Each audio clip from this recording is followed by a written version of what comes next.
ప్రసరింప చేస్తుంటే అందులో ఉన్న గొప్ప కిరణాలను పొందే శక్తి ఇద్దరికే ఉందని చెప్పారు. ఒకటి భూమాత, రెండు గోమాత.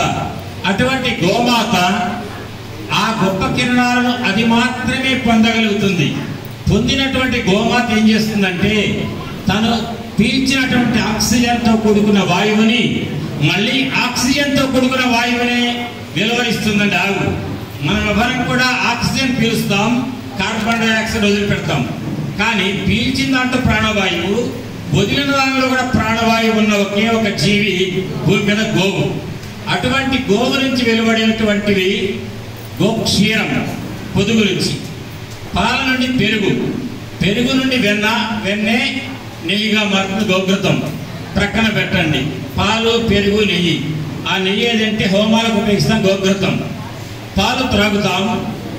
పొరపాటున దురదృష్టవశాత్తు ఉన్న తల్లి లేని పిల్లలు భూమండలంలో ఉంటే ఆ తల్లికి ప్రత్యామ్నాయం గోక్షీరం అందరికీ తెలుసు. తల్లి వంటి, తల్లి లేని పిల్లలకు తల్లి వంటిది. అటువంటి గోవు మయం అంటే పేడ, గోమూత్రం అంటే గోజలం. ఈ రెండు చాలా గుర్తు పెట్టుకోండి. ఆవు నుంచి వెలువడేటువంటి గోజలం అనే గోమూత్రం దాన్ని శుద్ధిపరిచి ఔషధంగా వాడతారు. గోమయం అనేటువంటి గోపేడ, పేడ అనద్దు, గోమయం. దాని నుంచి అనేక పదార్థాలు. నిజంగా అండి, చిన్నప్పుడు మేము పల్లెటూరులో ఉన్నాం. ఏది పేడనే పిడకలుగా పెట్టి ఎండబెట్టి దాన్ని కాల్చి వచ్చిన కచ్చికతో పళ్ళు తోముకునేవాడు. అప్పుడు ఆరోగ్యం బాగానే ఉంది. ఈ పేస్టులు వచ్చిన తర్వాత చిగుళ్ళు ప్రాబ్లం వస్తున్నాయి. నిజానికి అటువంటి గేదె పేడ యొక్క పిడకల యొక్క కచ్చికనే వాడే మనం ఆవు పేడ నుంచి వచ్చేటువంటి ఆ కచ్చికతో కనుక తోమితే పళ్ళల్లో ఉన్నటువంటి ఆ వ్యాధులు తగ్గుతాయి. అంతకంటే మనం భగవద్ ఆరాధనలో ఉపయోగించేటువంటి ఆ ధూప్ స్టిక్స్ అంటారే, పొగ. ఇందాక పిల్లలందరినీ చూశారు. తిప్పకూడదు కడ్డీని, అగరత్తి నిలకడగా ఎడం చేత్తో పట్టుకొని కుడి చేత్తో పొగను ఆఘ్రాణింప చేయాలి స్వామికి ఎప్పుడైనా. అటువంటి పొగనిచ్చేటువంటి ధూప్ స్టిక్స్ ఆ వెనకున్నాయి చూడండి కౌంటర్లో. అంటే ఇక్కడ స్వచ్ఛంగా ఆవు నుంచి వచ్చే గోమయం ద్వారా ఒక పద్ధతిలో, నిర్దిష్టమైన పద్ధతిలో తయారు చేసేటువంటి ధూప్ స్టిక్స్ తో పాటుగా ఇక్కడ ఏమన్నా గోవు నుంచి వచ్చే పదార్థాల నుంచి తయారు చేస్తున్నటువంటి పదార్థాలు దొరికితే ఖరీదు తక్కువ, వాటిలో క్వాలిటీ ఎక్కువ. అదొకటి గమనించండి అందరూ కూడా. తర్వాత ఈ కళ్యాణ కార్యక్రమంలో మన చిరంజీవి చెప్పాడు, మొట్టమొదటి ఏం చేశారు? విశ్వక్షేణ పూజ. స్మార్ట్ సాంప్రదాయంలో వినాయక పూజ చేస్తారు విఘ్నేశ్వరుడిని. ఎందుకంటే విఘ్నాలు తొలగాలి. పాంచరాత్ర ఆగమంలో వినాయకుడు బదులు విశ్వక్షేణుని ఆరాధిస్తారు. ఎవరు విశ్వక్షేణుడు? వైకుంఠంలో దేవసేనుడు అధ్యక్షుడు. ఆయన ఆరాధిస్తే ఈ క్రతువుకి ఆటంకాలు ఉండకుండా ఉంటాయి. ఏ క్రతువు? ఇటు ప్రక్క ఉంది వెంకటేశ్వర స్వామి, శ్రీదేవి, భూదేవి. అటుంది రుక్మిణి, కృష్ణులు. ఒకే వేదికపై రెండు కళ్యాణాలు జరుగుతున్నాయి. మరి చేసిన పూజ దేనికి ఆటంకం లేకుండా చేసింది? ఈ మొత్తం క్రతువుకి ఆటంకం లేకుండా చేసింది విశ్వక్షేణ పూజ. అదైన తర్వాత ఇంకేం చేశారు? సుదర్శన కలశం ద్వారా పుణ్యాహవచనం. పుణ్యాహవచనం అంటే వినండి, ఇంటి నుంచి బయలుదేరి వచ్చారు, ఇక్కడ హాల్లోకి వచ్చారు, కింద తొక్కరాని అని తొక్కారు. మనస్సులో కూడా సంకల్పాలలో ఏదైనా దోషాలు ఉండొచ్చు. అంతఃకరణంలో ఉన్న దోషాలు, బాహ్యంగా ఈ ప్రాంతంలో ఉన్న దోషాలు, వేదికపై ఏదన్నా పొరపాటు దోషం ఉండకూడని పదార్థం పొరపాటు కంటికి కనిపించదు ఉంటే అది మనకు దోషం. ఆ దోషం తొలగటానికి సుదర్శన కలశంలో జలం తీసుకుంటారు. మనకు శుద్ధి చేసేది ఈ లోకంలో మూడే పంచమహాభూతాలలో మూడు. ఒకటి గాలి, రెండు నీరు, మూడు అగ్ని. గాలి ఏదో గాలివాటాన వస్తుంది, పోతుంది. పోయిన దుమ్ము మళ్ళీ ఎప్పటి నుంచి వస్తుంది. నీళ్లతో కడిగితే శుద్ధి అవుతుంది. కానీ అంతకంటే కూడా బంగారంతో కూడుకున్న మలినాన్ని కూడా తొలగించగలిగేటువంటి, మలినాన్ని తొలగించే గొప్ప భూతం ఏంటి అంటే అగ్ని. ఆ అగ్ని స్వరూపమైనటువంటి సుదర్శనం ఎవరంటే, సుదర్శన మహాబాహో అని సూర్యకోటి సంప్రభ అజ్ఞానాంధస్య మే దేవ విష్ణోర్మార్గం ప్రదర్శయ అంటుంది శ్లోకం. అంటే విష్ణు మార్గానికి అడ్డంగా ఉంటే, విష్ణు మార్గం అంటే ఏంటండి? మీరంతా పెళ్లి చేసుకుపోయేటువంటి పెళ్లి కొడుకు ఎవరంటే విష్ణుమూర్తి స్వరూపుడే. దానికి ఆటంకంగా ఉన్నటువంటి దోషాలు ఉంటే వాటిని దగ్ధం చేయగలిగేటువంటి శక్తి సుదర్శనానికి ఉంది.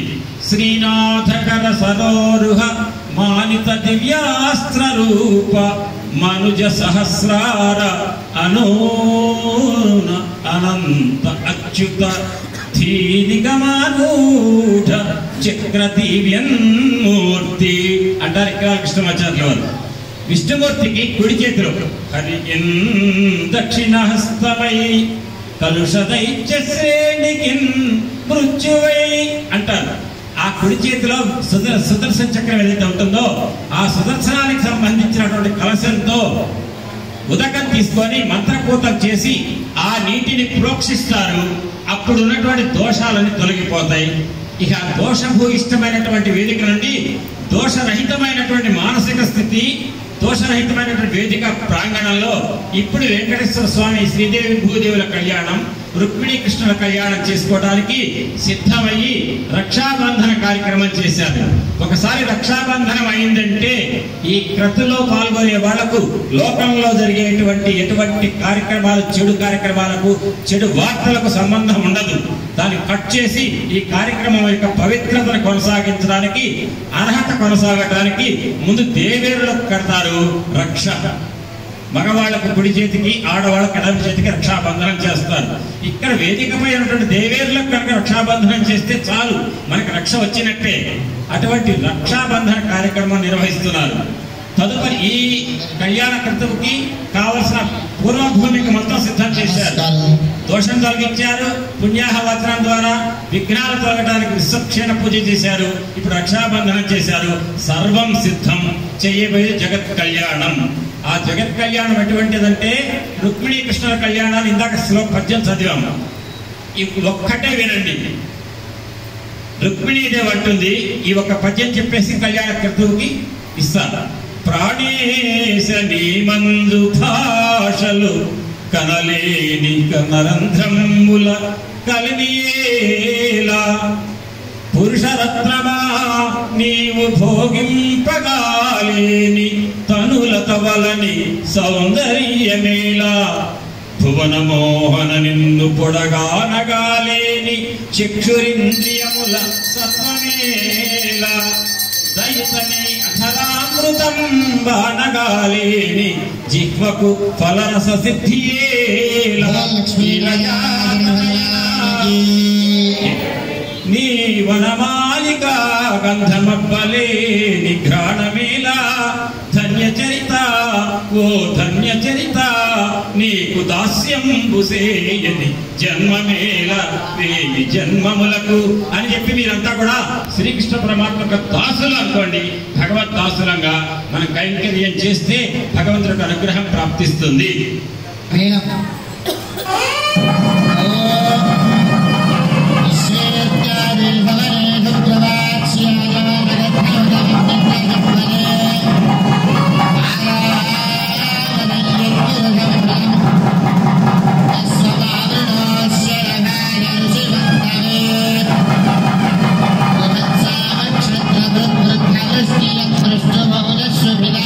ఉగ్రవీరం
చేసే విషయాన్ని జాగ్రత్తగా గమనించండి. మన ఇళ్లలో కూడా అమ్మాయిలకు పెళ్లి చేసేటప్పుడు అమ్మాయి తల్లిదండ్రులు పెళ్లి కొడుకు చిన్నవాడైనా కూడా కాళ్ళు కడిగి కన్యాదానం చేస్తారు. ఇక్కడ భగవంతుని పాదాలు ఎందుకు అడుగుతున్నాం? అమ్మవారు మనందరి ప్రతినిధి. అమ్మవారిని అయ్యవారికి ఇచ్చి కళ్యాణం చేస్తున్నాం. ఏ పాదాలు కడుగుతున్నాం? అవి ధర్మం, సత్యం అనే 2 పాదాలు కృష్ణమూర్తి పాదాలు. వాటిని ఆశ్రయించిన వారికి చెరుపు లేదు లోకంలో. ధర్మ ఆలంబనంగా ఉండాలి, సత్యం పలకాలి. ఎటువంటి పాదాలంటేనండి, ప్రత్యేక పరిస్థితులలో వామనమూర్తిగా వచ్చి ఆ తండ్రి బ్రాహ్మణుడిగా వచ్చాడు. వామనుడిగా బలిచక్రవర్తి పాదాలు కడగాలి. ఎందుకు? దానం చేయాలి. ఏ దానం? కన్యాదానం కాదు, భూదానం చేయాలి 3 అడుగులు. అప్పుడు ఆ విష్ణుమూర్తి వామనమూర్తి పాదాలు చాచాడు. అందరూ వినండి. ఎటువంటి పాదాలంటే బలి దైత్యేంద్రకర ద్వయీకృత జల ప్రక్షాళన వ్యాప్తికి జలజాతక్షుడు సాచే యోగి సుమన సంప్రార్థిత శ్రీతమన్ కలితానమ్ర రమాలలాట పదవి కస్తూరికాశ్రాదమున్ నలినామోదము రత్నలు పురిత నానా వేదమున్ పాదమున్. ఆ పాదాలు ఏ పాదాలంటే, అయ్యా వినండి అందరు కూడా, అటు దిక్కులు దొరకండి ఎవరికి కూడా.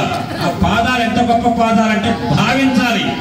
ఆ పాదాలట ప్రొద్దున్నే వచ్చి లక్ష్మీదేవి భర్త కంటే ముందుగా, విష్ణుమూర్తి కంటే ముందుగా నిద్రలేచి స్నానం చేసి పూజాధికాలు చేసుకుని కస్తూరి బొట్టు ధరించిన తల్లి పూజ చేసుకొని వచ్చి తన భర్త పాదాలపై ఉన్నటువంటి దుప్పటి కదిలిస్తుందట. కదిలించి భర్త పాదాలు అంటుకొని తన శిరస్సుకు మొక్కుతుంది. మొక్కినప్పుడు అప్పుడు నా పాదాలు స్పర్శించింది ఆ లక్ష్మి, నేను నిద్ర లేవాలనుకుంటాట విష్ణు. ఆ సమయంలో విష్ణుమూర్తి తన దుప్పటి తొలగించగానే తన పాదాలపై మౌలి భాగాన్ని తాకించిన లక్ష్మీదేవి లేచి నిలబడగానే ఒక్కసారి తను లేచి కూర్చుంటే తన పాదాలకు లక్ష్మీదేవి యొక్క కస్తూరి బొట్టు మచ్చగా అంటుందట. అంటే మన ఈ లోకాలంటికి సంపదకు అధిష్టాన దేవత లక్ష్మీదేవి యొక్క నుదిటే ఉన్న కస్తూరి బొట్టు మచ్చ ఏ పాదానికి అంటిందో ఆ పాదం అంటుందండి భాగవతం. ఇప్పుడు ప్రక్షాళన చేసే పాదం అది. అటువంటి పాదాన్ని ప్రక్షాళన చేస్తున్నారు. అంతేకాదట, ఈ హిందూ ధర్మం మొత్తానికి కూడా అమ్మ ఒక్క మాట గుర్తుపెట్టుకోండి ఈ క్షణాలు అందరికి కూడా. ఈ రుక్మిణీ కృష్ణుల కళ్యాణం, వెంకటేశ్వర స్వామి కళ్యాణం కూడా మన సరిహద్దుల్లో ఉన్న భారత సైన్యం ఇవాళ ముష్కరులకు ధీటుగా వెళ్ళి ధర్మాన్ని కాపాడటానికి సిద్ధమైన అందరికీ కూడా మనందరి యొక్క ఈ భక్తి వాళ్ళకి శక్తిగా వెళ్ళాలని అందరూ ఒకసారి చప్పట్లు కొట్టండి అందరూ. ఎందుకంటే మన హిందూ ధర్మాన్ని కాపాడేటువంటి వేదం ఏదైతే ఉందో ఆ వేదము కాలి అందగా వెళ్ళిందటండి శ్రీ మహావిష్ణువుకి. ఆ వేదమే కాలి అందగా కలిగిన పాదాన్ని కడుగుతున్నారు. రేఖా మజధ్వజ సుధాకల శాతపత్రం వజ్రాంకుశామృహ కల్పక శంఖ చక్రైః భవ్యైరలంకృత తలౌ పరతత్వజన్నైః శ్రీ వెంకటేశ చరణౌ శరణం ప్రపద్యే. మనందరికి శరణమే పాదాలు. అటువంటి దివ్యమైన సాముద్రిక పాదాలే గుర్తులు ఏ పాదాల్లో ఉన్నాయో ఆ పాదాలని అర్చక స్వామి వారు కడుగుతారు. కడిగినటువంటి ఆ పాద జలాన్ని ఒక్కసారి స్పర్శిస్తే చాలు, చిలకరిస్తే చాలు, మనకు ఆ శ్రీ మహావిష్ణు యొక్క పాదముల యొక్క అనుగ్రహం మనపై కలుగుతుంది. కాబట్టి అటువంటి దివ్యమైన పాద ప్రక్షాళన జరుగుతుంది. ప్రక్షాళిత జలాన్ని మనపై చల్లి అప్పుడు మనందరికీ కూడా ఆ దేవేరి అమ్మవారిని అయ్యవారికి ఇచ్చి కళ్యాణం చేసేటువంటి స్థితి మనకు కల్పిస్తారు. ఇప్పుడు ఆ పాద ప్రక్షాళన కార్యక్రమం జరుగుతోంది. అందరికి కూడా ఆ పాదాలను ఎటువంటి పాదాలుగా భావించాలి? విష్ణుమూర్తి ధర్మం, సత్యం రెండింటికి ఆలవాలమైన పాదాలు అవి. ఆ పాదాలు ప్రక్షాళన చూడండి. తదః కన్యావరణార్థం వరాణ ప్రేషయిష్యే పానారిదో ద్వాభ్యామభివత్రయేత మధువర్గో మధువర్గః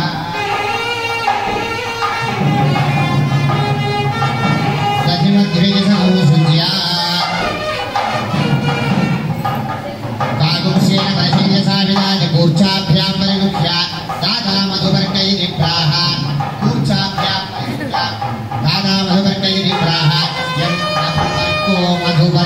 మధువర్గः ఓం యం మనోమరవ్యం వరమవజ్ఞాజ్యం వీర్యం తేనాహం మనోమరవ్యేన వరమేనాజ్ఞేన వీర్యేన పరమోన్నాదో వనవ్యోసాని విగ్రహన్నో అగారిష్టోరస్య వారిణః సురభినో ముగా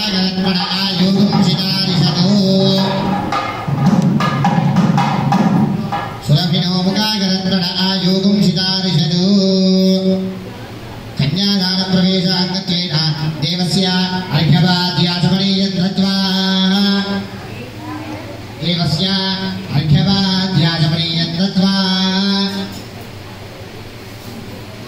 శీల అందరూ రండి. ఎడు చూస్తున్నారమ్మా మీరు ఎడు చూస్తున్నారు అనండి. వయోవృత్తాం తుల్యాభి జనలక్షణాం రాఘవోర్హతి వైదేహీం తం చేయం అసితేక్షణ. ఆంజనేయ స్వామి వారు సీతమ్మకు రామయ్యకు ఉన్నటువంటి సారూప్యం సమత్వం అనే దాని గురించి చెప్పిన మాట ఇది. దీనికి ఇంకొక మాట, ఈ కళ్యాణ సమయంలో కన్యాదాన సమయంలో కన్యకు ఆ వరుడు తగినవాడటానికి తగునీ చక్రి విదర్భరాజసుతకున్ తథ్యంబు వైదర్భియం తగునీ చక్రికి ఇంత మంచి తగునే దాంపత్యమి ఇద్దరంతగులంగట్టిన బ్రహ్మ నేర్పరిగదా దర్పాహతారాతియై మగడౌగావుత చక్రి ఈ రమణికిన్ మా పుణ్యమూలంబునన్. ఆ రుక్మిణీదేవి కృష్ణుడు అంత సరిపడా జోడి అట. అటని మీ అందరికి కూడా ఈ పిల్లకి సరిపడా వరుడు ఆ పిల్లకి సరిపడా వధువు రావాలని చెప్పి సంకల్పంతో ఆ కన్యాదాన కార్యక్రమాన్ని గమనించండి. మీకు తగిన వరుడు రావాలి, వాళ్ళకి తగిన వధువు ఈ పిల్లలకి రావాలి అనే సంకల్పం. ఎందుకంటే అది ఇప్పుడు సాధ్యమవుతుందంటే రుక్మిణీ కృష్ణులకు ఆ ఇద్దరి మధ్య సారూప్యత, వాళ్ళిద్దరి మధ్య సమరసత భావించాలి. అప్పుడు సమరసత భావించడమే హిందూ ధర్మానికి ఒక గొప్ప లక్షణం అన్నమాట. అటువంటి సమరసతతో కన్యాదానం గమనించండి. మహాసంకల్పం చాలా గొప్పగా ఉంటుంది. మహాసంకల్పంలో ఈ గోశాల దగ్గర నుంచి వెనక్కి వెళ్తారు. అంటే భూమండలంలో ఉన్న సకలాన్ని వర్ణిస్తూ చిత్తూరు ఖమ్మంలో ఉన్న వెంకటేశ్వర గోశాలలో ఈనాడు వైశాఖ బహుళ అష్టమ్యోపరి నవమి ఈ వార్షికోత్సవ సందర్భంగా చేస్తున్నటువంటి శాంతి వెంకటేశ్వర కళ్యాణం రుక్మిణీ కళ్యాణాల వేదిక దాకా తీసుకొచ్చి ఈ అడ్రస్ చిరునామా మొత్తం చెప్పి అటువంటి వేదికపై మనం ఈ కళ్యాణం నిర్వహిస్తున్నాం అని చెప్పి మహాసంకల్పం చదువుతారు. ఆ మహాసంకల్పాన్ని చెవులారా వినండి. ఎంత నిశ్శబ్దంగా ఉన్నారంటే చాలా ఆనందంగా ఉంది. ఇవాళ చేసే కళ్యాణం యొక్క ఫలితం పరిపూర్ణంగా అందుతుంది. అందరికీ నిశ్శబ్దంగా ఉండండి, వినండి. अस्य श्रीमद्भगवतो महापुरुषस्य श्रीमदादिनारायणस्य अचिन्त्यावरविदशक्त्या प्रियमाणस्य महाजलोकस्य मध्ये परिब्रह्ममानानामनेककोटिब्रह्माण्डानामेकतमे यज्ञाविशक्तमहदहङ्कारपृथिव्यावस्तेजो वाजुराकाशाद्यावरणेनावृतेऽस्मिन् महद्ब्रह्माण्डगण्डयोर्मध्ये सकलादिष्टात्रादवराहनमुष्टाङ्गुणमुरालस्य जगन्मूलशक्तिकूर्मानन्द जैरावतपुण्डरीकवामनकुमुदाङ्गन पुष्पदन्त सार्वभौम सुप्रदीकाख्यात्सदिग्गजोपरि प्रतिष्ठितस्य अतल वितल सुतल धनातल सातल महातल बादालाख्यशब्दबादालानाम् उपरितले पतिलोकेन भूलोक भवतलोक सुवर्लोक महल्लोक जनोलोक तपोलोक सत्यलोकान मथो भागे चक्रवालसेन महावजमध्यन्यां महानाराजमान फणिराजराजशैलस्य सहस्रफलामणमण्डलमण्डिते इंद्राग्नेयमणिर्योतिवर्णवायुपेरीशानाः चलिम्बालकबालिते वलयागारलमणे चित्रादक्षिणजलानवेर्विराजनेऽस्मिन्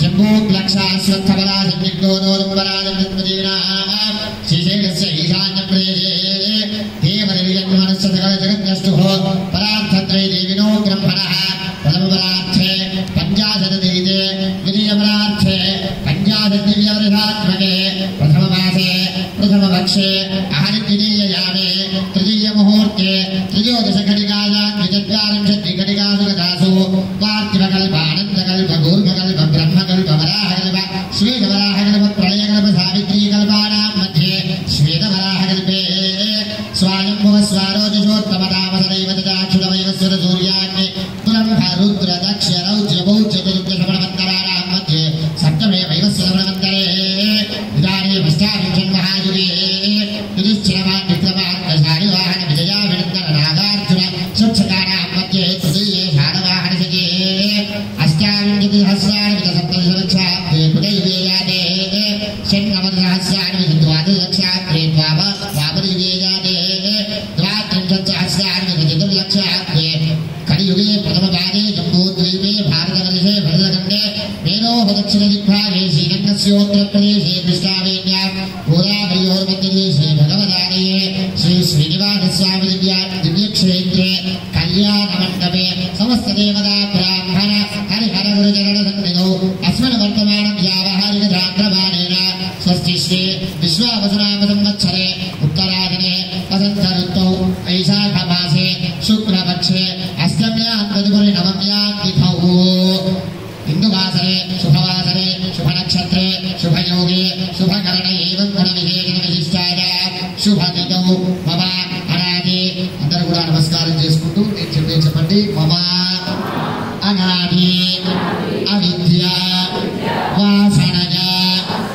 అస్మిన్ సంసార చక్రే విచిత్రాభిః విచిత్రాసు యోనిషు పునః పునః అనేకథా జనిత్వా కేనవ కర్మ విశేషేణ ఇదానీం మీ ఇంటి పేరు మీరు చెప్పుకోండి అస్మిన్ వంశే జాతస్య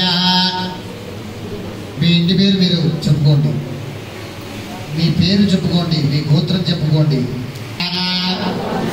మాతృవంశ్యాన పితృవంశ్యాన నరకాది ఉత్తీర్య శాశ్వత బ్రహ్మలోక నిత్య నివాస సిద్ధ్యర్థం త్రిగుణీకృత అగ్నిష్టోమ అతిరాత్ర అప్తోర్యామ సాంతపన వాజపేయ పౌండరీక అశ్వమేధాది శతక్రతు పుణ్య ఫల వాప్తి అర్థం సగృహ్యోక్త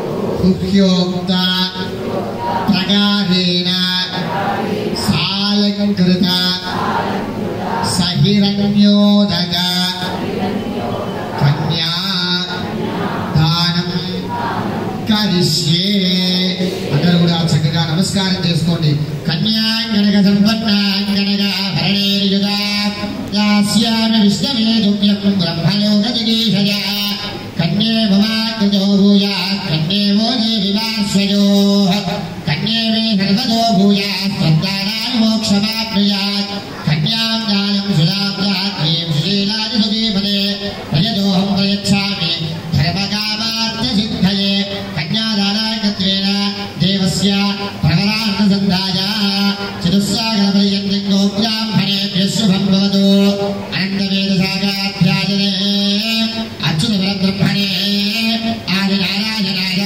నిరాకార సాకార పరవ్యూహ విభవాంతర్యామి అచ్చావతార పంచారుషేయ ప్రవరాన్విత అచ్యుత గోత్రోద్భవాయ పరబ్రహ్మ జన్మనోరత్రే చతుస్సాగరపర్యంతో బ్రాహ్మణేభ్యः శుభం భవతు అనంతవేదసాగాధ్యాయనే అచ్యుత పరబ్రహ్మణే ఆదినారాయణాయ నిరాకార సాకార పరవ్యూహ విభవ అంతర్యామి అచ్చావతార పంచారుషేయ ప్రవరాన్విత అచ్యుత గోత్రోద్భవాయ వ్యూహనారాయణ శతపనః పుత్రాయ చతుస్సాగరపర్యంతో పౌత్రాయ చతుస్సాగరపర్యంతో బ్రాహ్మణేభ్యः శుభం భవతు అనంతవేదసాగాధ్యాయనే అచ్యుత పరబ్రహ్మణే ఆదినారాయణాయ నిరాకార సాకార పరవ్యూహ విభవ అంతర్యామి అచ్చావతార పంచారుషేయ ప్రవరాన్విత అచ్యుత గోత్రోద్భవాయ విభవ వాసుదేవ శతపనః పుత్రాయ చతుస్సాగరపర్యంతో